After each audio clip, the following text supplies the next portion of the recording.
Coucou à tous, c'est moi, Takta, et je suis là pour vous guider à travers les grandes nouvelles qui font parler d'elle.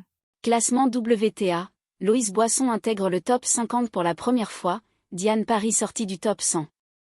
Après son sacre à Hambourg dimanche, le premier de sa jeune carrière, Loïs Boisson se retrouve ce lundi au 44e rang mondial, son meilleur classement.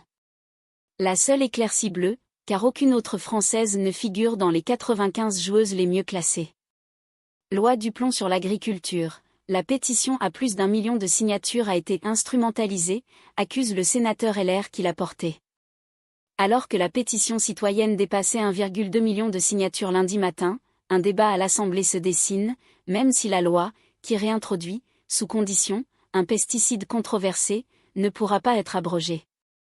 Tour de France 2025, face à la domination de Pogacar, un manager d'équipe évoque l'embarras des instances.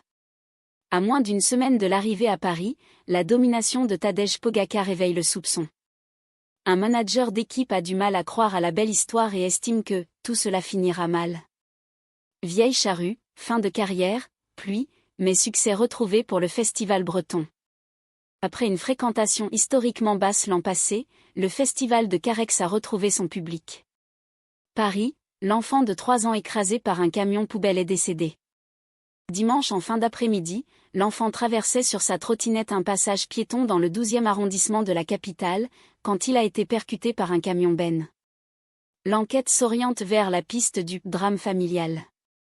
Les premières constatations permettent d'orienter l'enquête vers un drame familial, un double homicide des 2 femmes, suivi d'un suicide de l'auteur, indique lundi 21 juillet au matin dans un communiqué la procureure de la République de Gap Marion Lozakmer.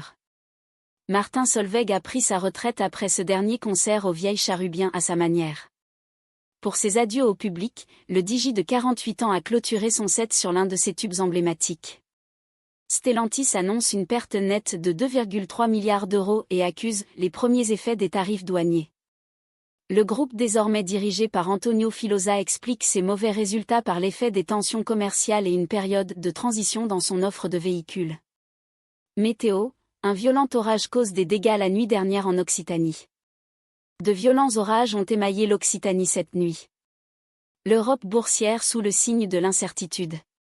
AOF, les marchés actions européens sont attendus sur une note indécise à l'ouverture de la première séance de la semaine. L'inquiétude prévaut toujours sur les droits de douane avant la date limite du 21 juillet 2025 à 8h38, Boursorama.